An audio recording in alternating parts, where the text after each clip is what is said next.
we shall begin. I also have Catherine Ort and Susan Cross as my wingman. So they're going to help me out here as I'm staring at slides. They'll be looking at chat. You're welcome to do that. You're also welcome to hold questions or concerns or input until the very end, however you wish. And if you so choose, you're more than welcome to interrupt me. And that is no problem either. We can do that. Because again, this is truly meant to be interactive. We want to make sure that you're getting information out of this. You can address concerns, problems up front. And but if you rather choose to just scribble them down and let's share at the bitter end, we can do that too. All right, not a problem. My name is Leo Barron. I'm the MO and Committee Services Director for NCSEA, and I'm happy to say, hey, it's day 3. This is good, and you're still with us. That's even better. So we're thrilled to have you on board, and we want to make sure that this session is as enjoyable as possible too. There's one of the things that I always say whenever I'm presenting or I'm involved with a presentation, if I'm not enjoying it, then I'm sure you're not enjoying it. So I'm going to make sure it's enjoyable for myself too. We're going to have some fun along the way.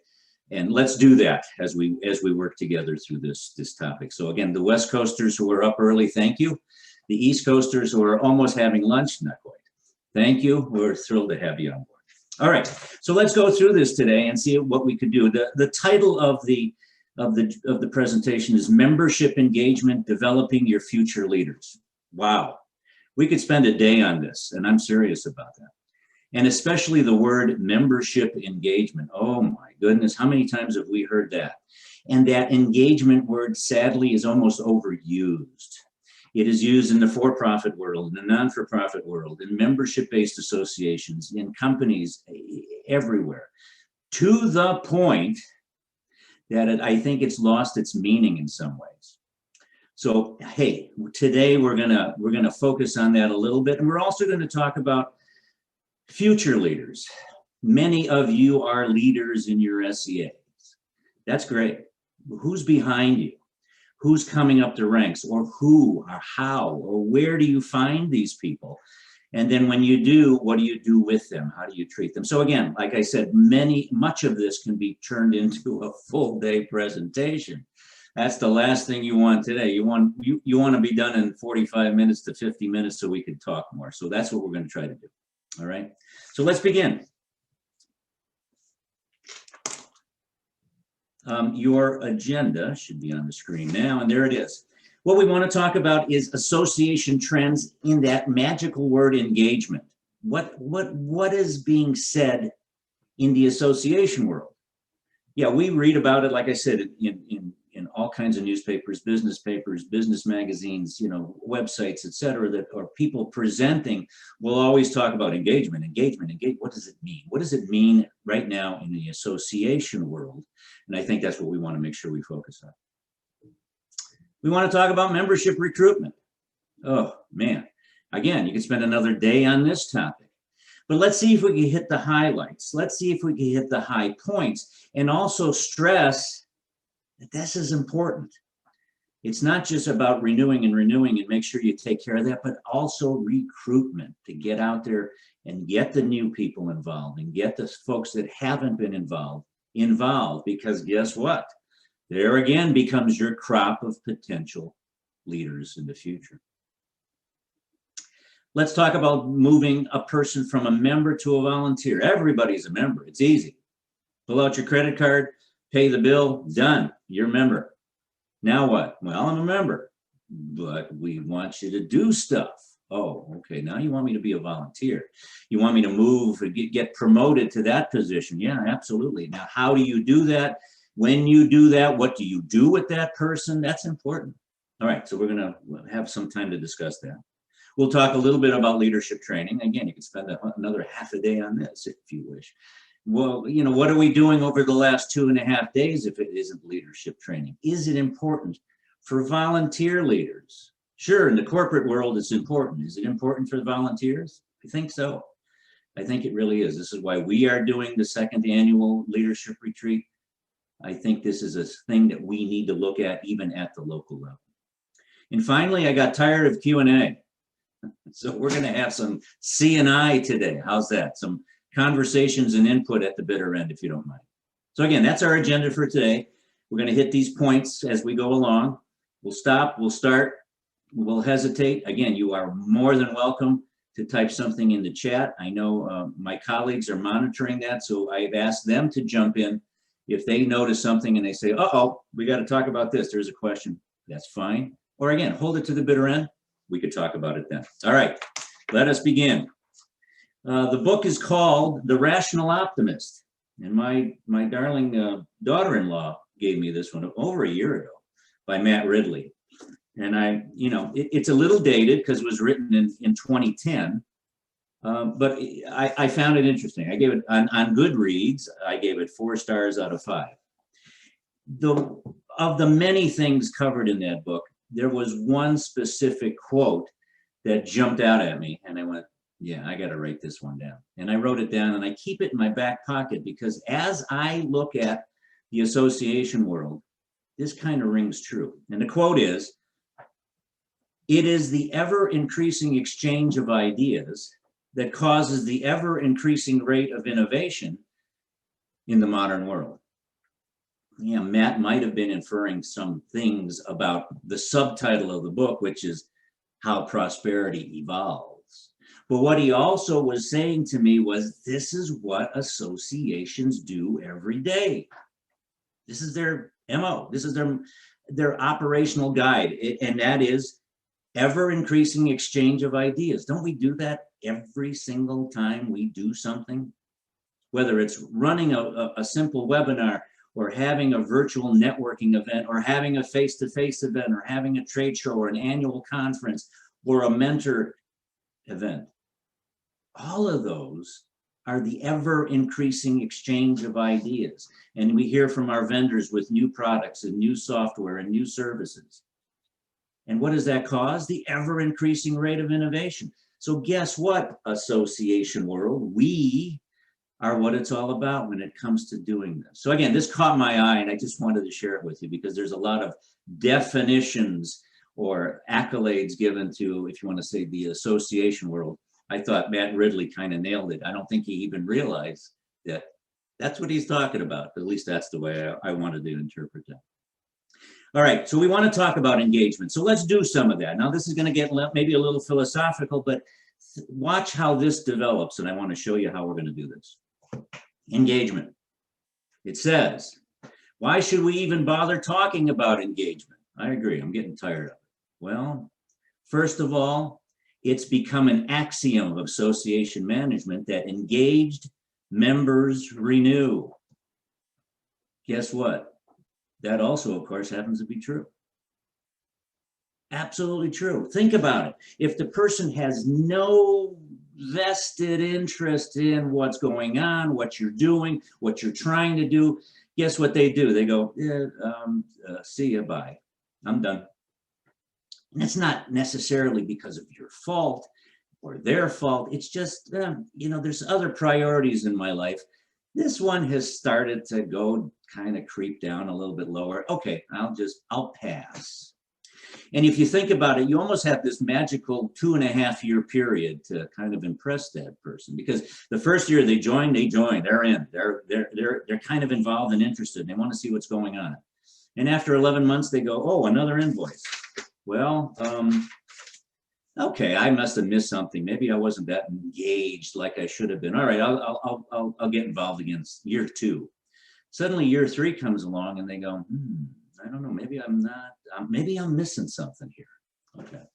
So again, think about it. It's absolutely true. So if engagement means anything from a selfish standpoint, it's about membership renewal, a form of revenue that every association needs. So again, engagement, renewing members. What other things? Well, engagement for a younger generation in particular, and again, this is just the way it is. The label of membership is not in their terminology. It's not in their lexicon. Strategically, organizations need to initialize and enhance and escalate relationships. Wow. Yeah, that's absolutely true. It's not about, well, let me show you what we have. Here's all our benefits. Here's all our services. Here's all our discounts. Here's what you get. here's what you get, and then you get this, you get that, you get some of this too, don't forget that, and then some of, when maybe the person is looking for that ability to escalate relationships, to be able to meet people equals to them, people higher up on the ranks, vendors to the industry, suppliers to the industry, professors, new students, whoever it might be, and form those relationships, which has been so difficult over the last 57 weeks. We understand that. But that's an element that's important when you talk about the association world, and you mention that word, engagement. So again, relationships, kind of interesting. And what else about engagement? Well, people become engaged through opportunities to contribute. Contribute to what? To something that is important to them. Really? Why? Well, because engagement is a personal relationship, not a transactional relationship. Here's my money, give me my webinar, now give me my PDHs, and I'll have my CEUs, and I'm done, and I move on to the next one. Or is it, hey, you have a student outreach program, can I get involved with that? I really want to do that kind of thing. Hey, you have a code committee, can I get involved with that? I really would like to. Gee, you're doing this kind of stuff in the community. I'd love to be able to help out. Can I do that? The ability, the opportunity to contribute. And that's important to me. Maybe not to you, but it's definitely to me. And you want to make sure that that happens. All right. How about one more, and then we'll stop. Engagement. When individuals think about engagement, they often recall exceptional experiences. In some cases, these experiences occur because they are interacting with an organization that understands their needs on a deeper level. So you take a look at all this engagement examples from an association standpoint, and I wrote them down. You come up with relationships and opportunities to contribute and interacting and experiences and personal needs. That's a lot more than, hey, can I sell you a book? Can I give you a webinar? Oh, I'll give you a discount. This is what people get involved with. Think about that. That's why they join. That's why they get involved. So let's do this right now. Let's talk about membership recruitment. Why not? All right, now's the time you're going to have to wake up. And you go, wait a minute. Okay, coffee time. I'm going to ask you the question, and I want you to respond, please, verbally, if at all possible. If you're embarrassed, just type it in there and answer my question. Why did you join? Personally, you personally. Why did you join a club, an organization, an association, or, for example, your SEA? What was a motivator for you to join? Go ahead. I'd love to know. Why did you join? 32 years ago, my boss told me to. Ken, thank you. Absolutely. Go ahead. I mean, that you hold that thought. I'm going to see what else people come up with. Networking opportunities. What was that again, Jesse?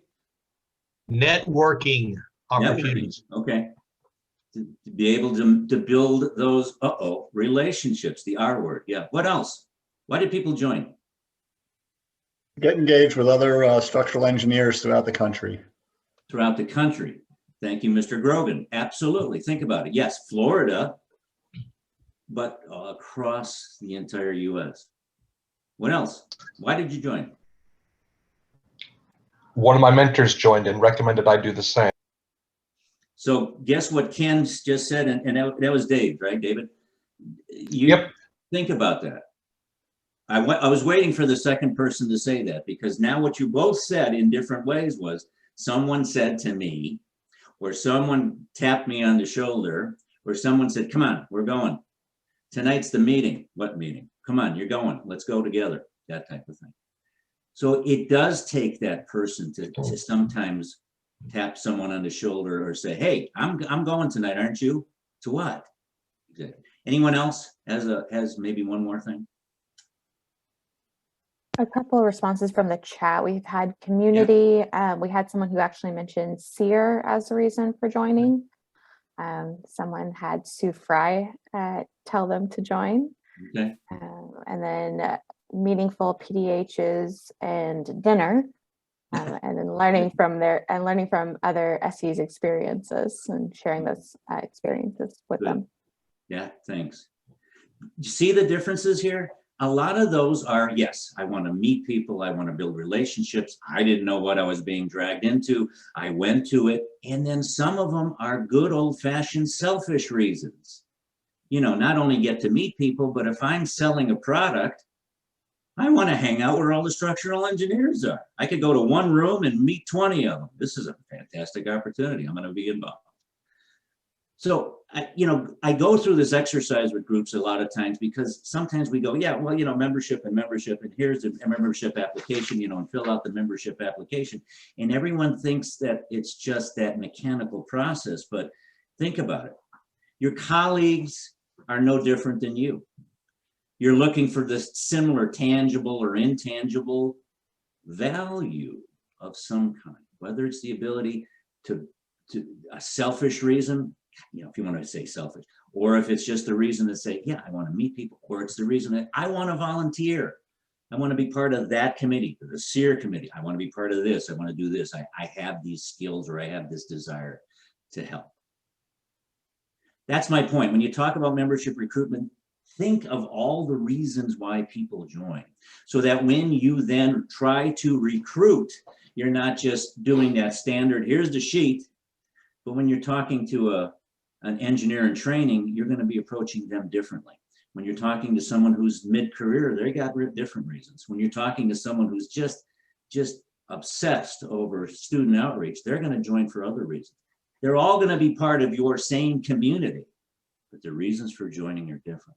So understand that, accept that, and then that's how you market to that specific group.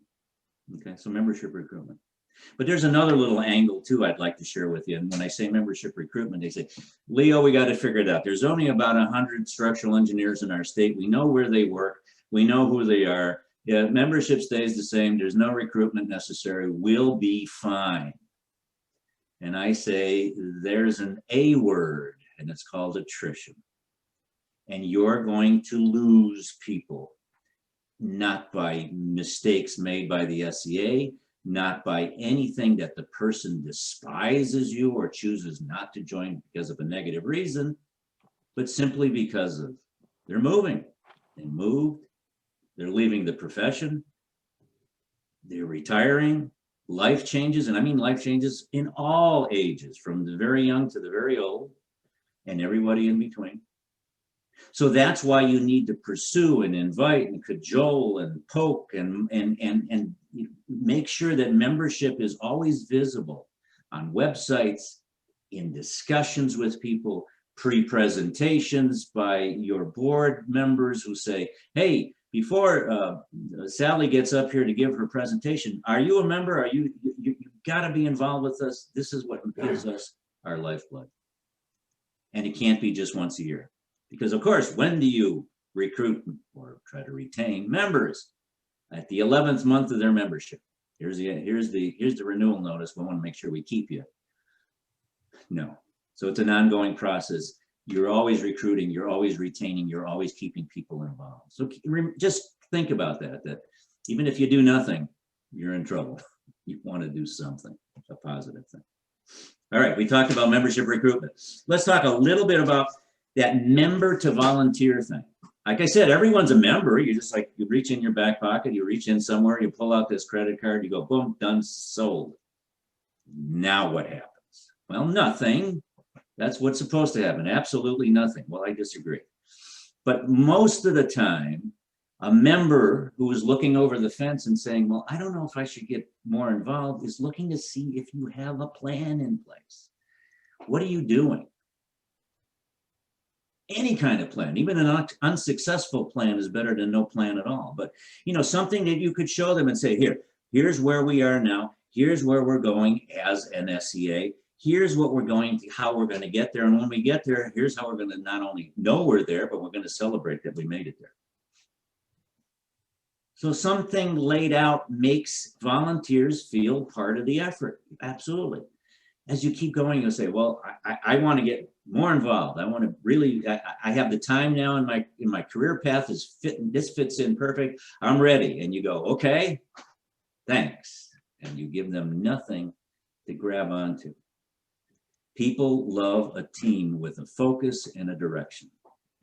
It doesn't have to be this exotic, strategic, all-encompassing focus and attention, but they would like to be able to say, hey, tell me what you're doing, and I'd be part of that. You'd have a plan? Holy cow, I want to be part of that plan. And that's absolutely true. We also talk about member to volunteer. Let's talk about delegation. Let's talk about micro-volunteering. I love that word, micro-volunteering. You hear me use that a lot, almost to the point of too much, but it does make sense. You know, there's that volunteer martyr. I think we all have them in our SCAs. I've seen them through all my involvement with, even when I was a volunteer in associations. You know, nothing can happen without me. I'm the person that does it all. So you at the local level, you go, well, you know, Tom is the guy. So we're just going to, but Tom knows how, he's done this forever. Let's make sure Tom just keeps doing it, you know. And what does that do? It stifles committee and group advancement. It really does, because it's about that one person. And then what do? They choose not to delegate at all. Well, I got it. I've done this before. I'll do it again. I got it. Okay. Oh no, I got it. I know how this works. But via delegation, what occurs? Really good things. Team members start learning new skills while they get their work done, their volunteer work done. Hey, Tony, yeah. Would you be interested in making the announcements before the meeting today? You know, stand before the group. Well, I'm kind of nervous about public speaking. Yeah, but go ahead, you could do it. This would be good. This is your opportunity to do it. Yeah, don't worry. If you flub up a little bit, you'll be fine. Go ahead. So now Tony, for the first time in his career, maybe is standing in front of a group and giving a little verbal presentation. Builds confidence, it gets the job done, but it also, he starts seeing that maybe this is something that he starts to enjoy and he starts to do more of, that he's never been able to do before. I've seen this kind of development in people, and it absolutely is true. And suddenly, with delegation, leaders are groomed. And all of a sudden you see people diving in to do this or this little piece or that little thing, and you go, this is great. Look. We never knew she had that skill set, or she wanted to improve that skill set, and it happens. Micro volunteering is in a definition is that small bite-sized kind of tasks. You know, the last thing you want to do is say, hey, you want to be on the committee? Yes. Well, here's what the committee does. We spend hours every day digging through, building this, talking about this, writing that, and you go, oh my God, I don't want to do that. Okay, can you give us an hour a month? Yeah, I could do that. Here's what we need. We need someone to go through this thing, sort all these people by this name so we could check all the companies in this area, you know, and that. Would you be willing to do that? Well, sure, I could do that. And all of a sudden, yes, they get involved. So small, bite-sized kind of tasks under that committee umbrella, under that whatever umbrella. And now they're part of the team. And now there's opportunities for potential leaders to shine once again. And you start looking through there and you say, you see how she's able to do that? This is fantastic. You notice how involved she is with this project. This is great. You think she could be on our local board? I bet. You know, all of a sudden you could see people in action. So again, how important is that? And again, recommend task variations in assignments appropriate to the person's skills, because let's be honest, if you have an EIT right now, yeah, they're maybe not going to be serving on a code committee. Gotcha. Well, why can't they at least attend the code committee meetings as a guest? You've seen, and I've seen over the last 2.5 days, that all the national committees are more than welcoming to people that just want to sit in and be a guest. But hopefully that's true at the local level too. So if they do that, they're showing a little interest. Maybe that same EIT is not only sitting in on your code committees, but actively involved in your student outreach. Okay. Who knows what that'll change in the next couple of years? Because again, skills change with time. So does the person. 5 years from now, they're no longer in EIT. 6 years from now, 7 years from now, who knows? So again, where does it start? Where does leadership growth start? It starts Like these simple little tasks along the way. All right, so that's how we talk about member to volunteer. And then last but not least, a little bit about leadership training. And I might be putting hint, hint, hint, Illinois and Colorado on the spot here. So I'll just give them fair warning at early now, so they could gulp a cup of coffee right real fast. You'll see why. So leadership training. Okay, I'm a new volunteer. Thank you. I'm ready to go. Here I am. Let's do it. Now what?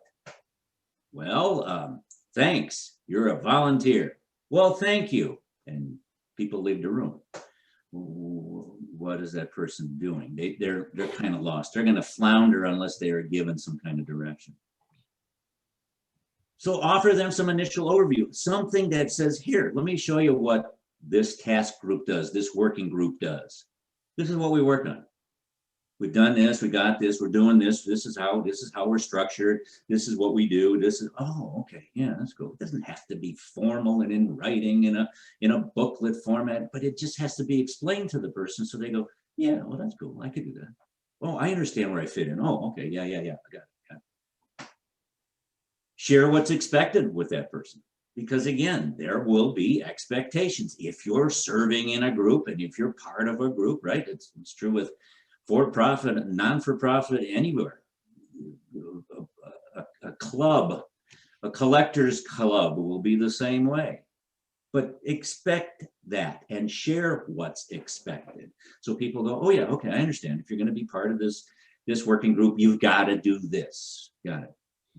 And have objectives and goals, whether it's at the SCA level, whether it's at the committee level, the little working group level, whatever it is, so that people go, oh yeah, I see, you're trying to hit this point. Got it. Okay, got it. By the end of the year, oh, okay, got it. Okay. And a few objectives along the way, got it. Okay. All right. So I see there's a little plan in place. And don't be afraid to run a tight ship, meaning if you have meetings, take minutes. If you take minutes, they don't have to be formal, multi-page documents, but they need to be there in place so that people can go back to them. There's some semblance of order. There's some direction. The objectives are being hit. You're looking at the goals in the distance. These are all good things. And then look at it at least annually to make sure that the people involved are doing okay. They've got the resources that they need. They're succeeding. People love to succeed. They're not expecting it to happen hour after hour, but they want to see some success. So again, make sure that that is true. You as the leader, they as the potential upcoming leader. And we always forget to congratulate and thank. Thank you. Thanks for your help. Thanks for doing it. And don't always necessarily do it as the individual. Thank you, Bob, for everything you do. No. Thank you, committee, working group, for everything you did as a team. Now we're building some team effort here. This is wonderful. And now again, leadership skills start to percolate up from the ground up. And dear me, would you have some fun doing all this stuff? Because the last thing you want to do is do all this. This is your volunteer world, and you leave it going, well, that was a task. Well, yeah, there are going to be tasks. Of course there are. But let's make sure that it's fun along the way. All right. Can NCSEA help you when it comes to leadership training? This is where I would love to hear from either or and Colorado or Illinois. Would either of you be willing to maybe share a little bit about leadership training and NCSEA assistance?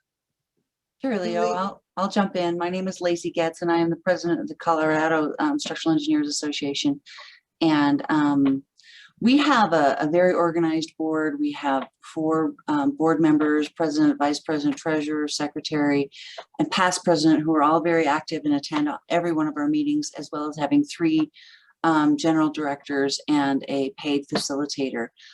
We do keep organized meeting minutes, and we have around 20 to 25 subcommittees that are head by chairs, and each of the board members is assigned by choice to liaise with each of the subcommittees so that they can come back to the board and report activities to them. While I say we have all those different board or subcommittees, a lot of them are not active until certain times of the year. For instance, the nominating committee doesn't get active until it's time to start looking for candidates to replace outgoing board members. So we are very organized in that sense. And last year we had the honor of having Leo come out and run a minor training for us, which we greatly appreciated. And I think we really benefited from. So it's one of those things that it's surprisingly easy, and the depth of the information provided by National is shocking, I guess, is a way to put it. You often feel like you're out here on your own trying to make things work, but there's a huge organization from National that you know, they've already reinvented the wheel 5 times. They've done this. They have these processes. They have this methodology that you can tap into and really utilize to propel your organization forward. Lacey, thank you. And Colorado is impressive in the sense of your structure, if you want to call it. It really is. It really is. All right, Illinois, do you want to try it? I think I've been partially volunteered. Thanks, There 2 people messaged me. My name is Jenny Trout-Tadero. I'm on the board of the Illinois Structural Engineers Association, and we had Leo also come to our pre-COVID. It was all in person. It feels like 5 years ago, or maybe 10. And actually, I think this might have started with my interest in doing a better job bringing in our leaders. In some cases, our board members will come in and I won't have heard of their names yet because they're involved somewhere else in our group, which kind of speaks to the size of our group. We're in, you know, the 700, 800 range in size. So, and we also cover not just Chicago, which sometimes it feels that way, but we're also reaching out downstate, and we want to make sure that everybody outside of Chicago feels as involved and able to be involved as the people who are in the Chicagoland area. So we had, I would definitely say, yeah, Stephanie is recommending that everyone have Leo give this this training to you all. We had several board members, and my thought was that we would have any committee chair and all board members be involved in a formal leadership training, because a lot of us don't realize how challenging it is to get volunteers to commit and to the work that they say that they want to do and to follow through. So it was a fantastic day of discussions and activities and brainstorming, and I have notes and notes and notes of ideas that I kind of either overheard or came up with as we were discussing it. So I would definitely recommend having Leo give this training session to your MO, because there's one thing to show up and just do that board meeting every month. It's another thing to really reach out to your membership and get them involved and have them feel like they're a part of this organization. Jenny, thank you. And Illinois and Colorado. Was the training, if I can interrupt, was the training given to just your boards, or was it open to your whole membership? For us, we organized a whole membership. Well, not a whole membership, but the chairs. Okay. Yeah, we because it was in person and we were limited on, actually, I think we were just kind of the beta testing for the program. We opened it and specifically invited our board and all of our committee chairs. But I think the idea is that people that would be then moving up into the next positions would also, every year, it wouldn't be a one-time shot. We would be doing this annually to train our volunteers. Thank you, guys. Leo, we've had a couple of comments in the chat.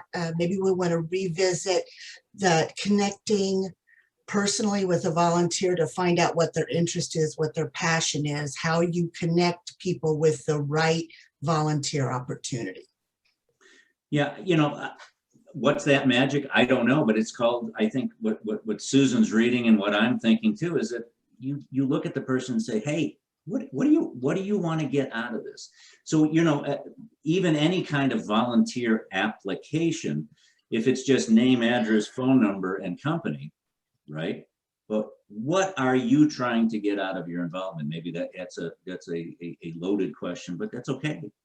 And you find out that, yeah, they have background in student outreach because they've done it somewhere. They enjoy doing this. This is something that they have done elsewhere. This is a knowledge, skill, or level of knowledge or skill that they want to share. It's like anything. I think you find, sometimes you find people who come to you.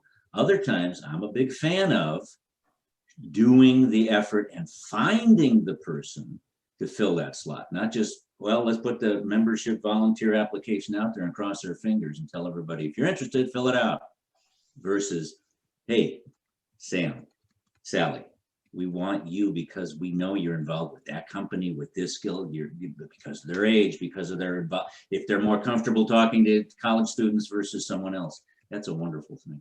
Yeah. All right, we're at that point. Let's do this. It's time for C&I. What's C&I again? Oh, that's right. Conversations and input, not this Q&A stuff. Forget that Q&A. Are you ready? Now it's time to take those mics that I see, all them little red mics, and turn them off. Well, they're off, but turn them on. How's that? And allow us to now ask questions of each other, etc. So where should we begin? What do you want to talk about? What kind of caught your eye on some of this? What's your concern? Am I dreaming big dreams by saying all this stuff? And you go, that's never going to happen. Okay, tell me that. I'd love to be able to hear. What are you thinking? Well, Hey, I just want to say that Leo put Colorado out there as a springboard or an example. And I just want to say that it's the past presidents and the past boards who really put the organization out there. And having this organization makes it so much easier to propel the group forward. And one of the things that we're starting to do right now is on the application, when you apply to become a member of SEAC, there's going to be boxes checked for you to put what committees you might be interested in. And that's something we haven't done in the past. So it's going to actually make it easier to get people involved in the various committees. So it's all these little sort of little steps that just keep building and building and building and building and building. And I can't help but to mention that it's the past organization that keeps bringing us forward. Lacey, thank you. I think that's brilliant, because again, you got their attention, and now you say, here's a few check boxes, just kind of complete that so we can, capture that too. Yeah.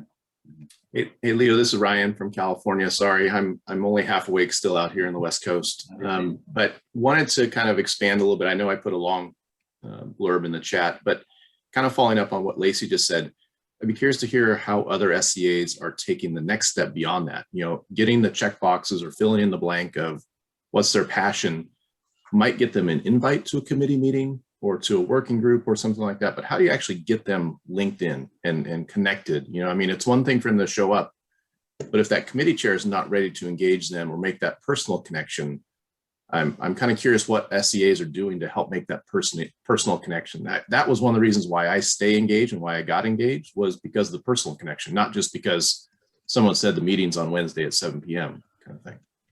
So interested to hear what people do to follow up and get them really connected. Ryan, this is Jenny again. We've made a lot of mistakes, or I guess I have made a lot of mistakes in getting people engaged and thinking that, the topic might just be engaging enough. And if we all agree on initiatives and then we kind of dole out what we need to do to get those done, it'll get done. And in the end, I became very tired of completing all of those tasks for everybody, even though it seemed like something everyone seemed to be behind. And what we found, we switched gears specifically in the Women Instructional Engineering group. And because I was running that with a co-chair for like 12 years, and we weren't finding anybody to take over for us, and we're kind of scratching our heads. And annually, what we ended up doing is we had that brainstorming session. One of our meetings was a brainstorming meeting every year, and people would then say, that's my idea, I'm taking ownership, and they saw it through to the end. So our monthly meetings became check-in meetings on what do you need help on, and that took a total turn for us, where people became taking that ownership and getting this stuff done that they really thought was important and they said was important, and our other meetings, but didn't feel like they were the person responsible to executing it. So I would say the other thing is that those committee chairs really that needs to be their part of their job. They need to be reaching out to these new people, joining the committee, even if they're not an official member or whatever it is, or delegating it, but being in charge of that process to make sure that they're speaking to them and seeing what their interest in the topic is. And I think that personal touch makes all the difference, at least in our group. If I can lead or follow behind that, that's some great stuff, Jenny. What we found in Southern California and it kind of goes back to Leo's comment about how to get that volunteer and that micro volunteering. One of the things that I typed in the chat, but I wanted to come back to because I think you just touched on it, is the ask needs to be specific. It's not just a small, hey, we need this small little thing done, but this is the small little thing we need done. And then as you build out that volunteer, along with the specific task becomes a view of when I'm done, so that the volunteer doesn't become overwhelmed of what did I just sign up with and why am I going to be the chair for 12 years without an exit strategy. We're trying actually to purposefully define terms for our committees. Not that they can't be renewed. If the chair's on fire, we're not going to get in the way and execute that exit strategy, but giving them a view of there is an end. Part of that end is to get that transition done. So it kind of helps perpetuate that turnover or that continuity, I guess is a better word. Yeah, well put. I was involved with a group in the past, and this is talking about chapter structure, so a little different than an association per state, but a chapter per area per state. And there was one that had a treasurer that was the treasurer forever. And it kind of infers what Ken just said. The treasurer stayed that way because not only did he like the job, which I don't know if I would, but enjoyed it, QuickBooks Online and the whole thing.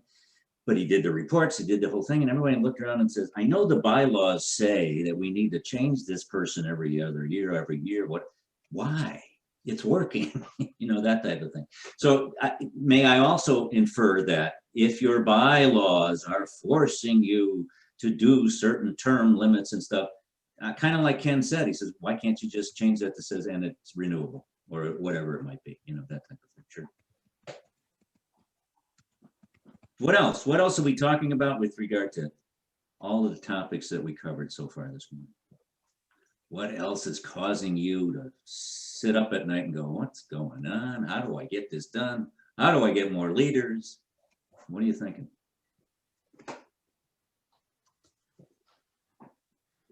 So something that comes to my mind, Leo, is a lot of times you do something for such a long time, you start to get, I don't know if you call it member fatigue, or you just, it's that same group of people that are doing all the work for an organization. And, I know 90% of the people on this call, and they're all great human beings, but to get that next generation of leaders involved, and then also to keep the ones who have been actively involved from starting to feel like, wow, they've just been doing this for so long and I'm not able to get any help, just to kind of make it a good team partnership. I'd love some thoughts on that. Okay, think about that, folks. What do you do? What, like you said, you got expertise. The expertise is there, but how are we moving those people in, those new people in?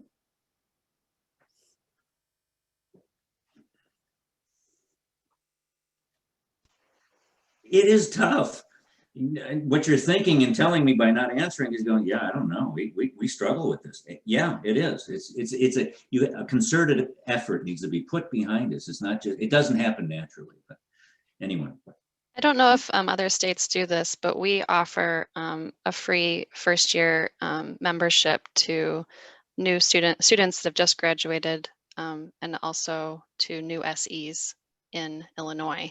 But it's, even though we have those lists of people, we don't necessarily get their membership. I don't think I even knew, and I was in SCAOI as a student and I didn't realize that there was a free membership available that I could have transferred over once I started working. So we're challenged with getting those individuals' attention, and but we're offering free membership, which seems like a good deal on our end, but we are challenged to reach that student. Yeah, and it's tough because you're one noise in this whole world of noise, and how do you stick out? It's so difficult. No, it is. And again, don't feel bad that occurs. It's just, okay, well, how do we tweak it and maybe make it better? How else do we get those leaders involved, especially if you're trying to get fresh blood or a new face? This is Emily. I was going to say, we've had success, I think, both at NCSEA and at my home MO, SEONC, with looking at those committees that are successful. And so that might be your young member group committee or your SE3 committee. And then when the leaders graduate from there, capture them and put them in a leadership position with the big organization, if you will, move them, immediately into some meaningful position, because we have those really active groups. And then as soon as a person loses their space there, sometimes we lost them from the organization. So just being strategic about taking those young people who are passionate and engaged, and then giving them a slightly more, a slightly bigger role within the organization as soon as they're ready to take that on. Yeah, excellent. Because again, you know the skill set. You've seen the person in action, and the last thing you want to do is lose them. I will also say, and not because Emily just spoke and she's now a national past president, but think about the SEAs at your local level. And the person goes through the chairs and now is past president, and that's it. They're gone. You never talk to them. Why? Why not, again, even a past president, to use them in some, I don't know, maybe the new membership chair of a new committee that never existed, membership chair. I don't know. But see, that's right. To use that talent with the fear that you're recycling people, but not necessarily so. I mean, it's a balance. You got a skill set you don't want to lose. Yeah. Leo, along those lines with our SEONC past presidents, when we look at that list of people, they're just incredible people, but we found that they kind of didn't know where their space was anymore in the organization. So we use this COVID year to ask them each to partner up and to host a session, and it could be on anything they wanted to. So we had people talk about codes, we had people talk about jokes, we did trivia, we did history of our organization, and they were just little social hours with two past presidents hosting. We called it Engineering Interactions, and it was such a fabulous way to bring back our past presidents, give them a really small task to do, and at the same time engage a larger audience who crave the time with those type of people. I don't know if you're writing this down, everybody, but I just wrote it down. That's a fantastic idea. Think about it, right? Get your past presidents involved by doing something as simple as that. Wow. Expanding on that, in Southern California, we have taken and created what we're calling kind of an ex-president's council or a president's council, where we're going back about 10 years and engaging those individuals to support the current board. And what we're finding is that it's starting out slowly with just the conversations of engagement of the group, but bringing them back into the fold of knowing where the association is now, rather than where it was when they left. So we're keeping that continuity, and all we're doing is furthering the last person's or the last group's ideas, right? We get to have our own ideas, but the reality is our idea builds on somebody else's.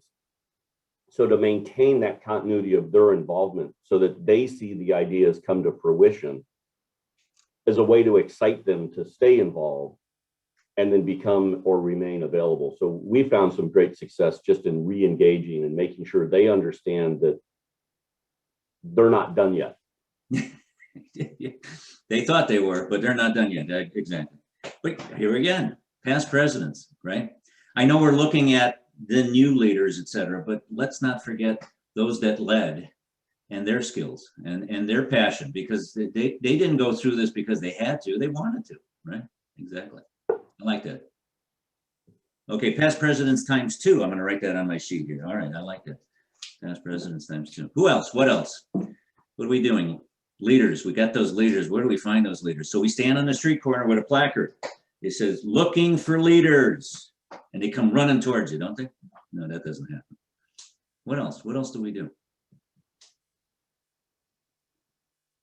And again, you're right. This is a challenge. This is not something that you do every day and you don't think about it. But I think if it's ingrained in the committee structure, if it's ingrained in your board, you know, my other favorite thing is, and Lacey, I know what you're saying is the nominating committee doesn't, you know, it works when it's time. But I'm a big fan of the nominating committee always working, because guess what they should be always doing? The minute they create their new slate of officers, they should be starting again, because you just never know. Yeah, people change, people move. All of a sudden, there's an opening in the officer ranks, for example. Or, you know, maybe you had 5 open slots and you had 6 people. What do you do with that 6th one? Well, we just, you know, throw them over our shoulder. No, right. So you'd be amazed at how nominating committees should be maybe working 12 months a year, not just 2 months out of the year. You know, always thinking about who's next, who's next, who's next. What do we need? What are we looking for? What else, folks? We got about 5 minutes left. What other thoughts, comments, concerns, those kinds of things that make you go, oh my goodness, he talked about them. I hear a voice. Oh. This is Dave. I'm going to throw this one out here. It's not about leaders per se, but you never know if someone develops into a leader, and maybe people are doing this. I've tried to take the approach here and there with professional colleagues that I know that may not be association type people. You know, they do other things in their personal lives. They're not that involved, or their association stuff is related to their kids or their condos or something else. But I try to find them, and because I know what they're interested in professionally, I try to look for opportunities that are very closely aligned with what I know that they're really into professionally. So if somebody is into sustainability on their own already, then I try to use an opportunity to say, hey, you know what, this committee is looking for people and it's about sustainability. Are you interested? And then they may never turn into a leader in the association, but maybe there's a niche that they can come in and contribute, and maybe they do turn into an association person at the end of the day. Maybe they don't, but I try to look at colleagues and pinpoint different specific areas where I think they might fit in and make opportunities known to them. See, there again, that's that personal touch. You know, when I ask somebody, well, why did you join an association? What did you say? Someone dragged me into it. Someone walked me into it. Someone asked me to come. That someone, in this case, is a Dave Horos, who is doing that kind of matchmaking that says there's a gap here. Well, we're not going to put out the general announcement, who's interested in filling the gap. He's going to do the pinpoint selection and say, hey, are you interested? Based on what I know you're kind of interested in, this might be a good match for you, right? There you go. So Dave Horos is in sales and marketing. I don't know if you realize it, but he is on a full-time basis. What else? But see, again, the personal touch, I love it. That's what works. What else? How else you get leaders? We got 3 minutes to share that. One more thought. Somebody's got that one more thing that deep inside they want to share. What is that thing? I have a comment, but Illinois has been speaking a lot today, so I'm willing to step back my comment if someone else wants to. No, go ahead, Michelle, please. Okay. So I was just going to mention, obviously pre-COVID, we had a lot more in-person events, and in Illinois, we have monthly dinner meetings, and before the dinner and the presentation starts, there's an hour of networking where everyone goes and, you know, grabs their drink or whatever and just chats with people. And from those interactions, I mean, I can think of a handful of people that I personally have talked to, and just in our conversation have been able to pull them in to get them on a different committee. And probably one of the last recruitees that I spoke to before COVID has since joined our young engineers committee, which in Illinois, our young member group kind of operates as like a mini state board. I mean, they have their own chairs, and then they have like subcommittee chairs for all their volunteering, and they do their own continuing education for young members. So it's like a scaled down version of our state board. And although they're still under our state umbrella, obviously, but that also gives them some semblance of a leadership training on a little bit of a less formal scale. And in the past, I mean, I'm on Illinois' board of directors, and I, you know, eons ago, co-chaired the Young Engineers Group. So that while it's not like a direct link, that Illinois has done that, where we've taken some of the leaders from the Young Members Group and pulled them onto the board too. So that could be something other states might consider to get more young blood involved at the board level. You nailed it by saying, hey, the young member group exists.